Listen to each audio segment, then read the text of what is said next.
Let's add a device credential using the SSH, or Secured Shell Protocol. Click on Add at the top right corner and select SSH Protocol. In the SSH Configuration tab, enter the profile name and description. Admins can add a brief description, even though it's not a mandatory field. Admins can enter it, or you can leave it blank.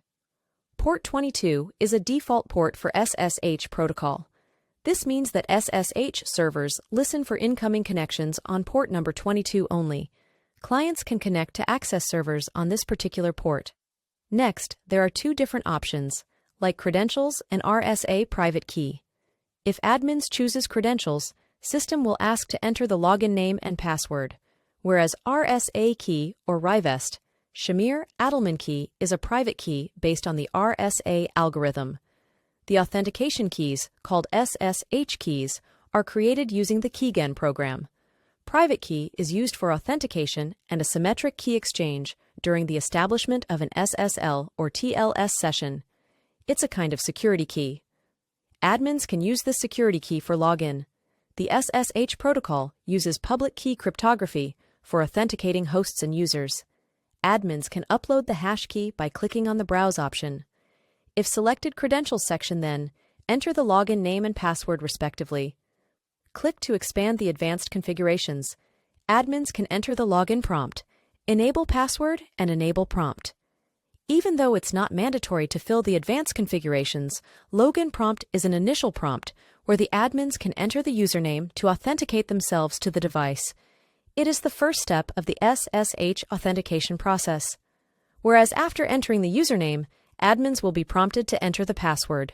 This is the second step of the authentication process and verifies that the admins are legitimate users associated with the provided username. The third step is the additional authentication process for the user. Some devices, especially networking devices like routers, switches, and firewalls, may require an additional level of authentication beyond the initial login. So this is often referred to as the enable mode or privileged mode. These are not the mandatory parameters. One can add or leave them blank. Similarly, there are settings for timeout and retries. The system waits for the specified timeout duration for a response, and if it doesn't receive any SSH response, it will retry it again. Once all the details are filled in respective dialog boxes, either click Submit or test the setting on the next page. There is also an option to link this profile with other credentials if necessary. Admins can choose SNMP, protocol, or any other. This is not a mandatory step. To test the setting, simply click on the test and save, or can submit vice versa. Add the IP address of the device and then select the data collector before testing the connection. Initiate the connection verification by clicking the Test button. The details provided will be sent to a queue.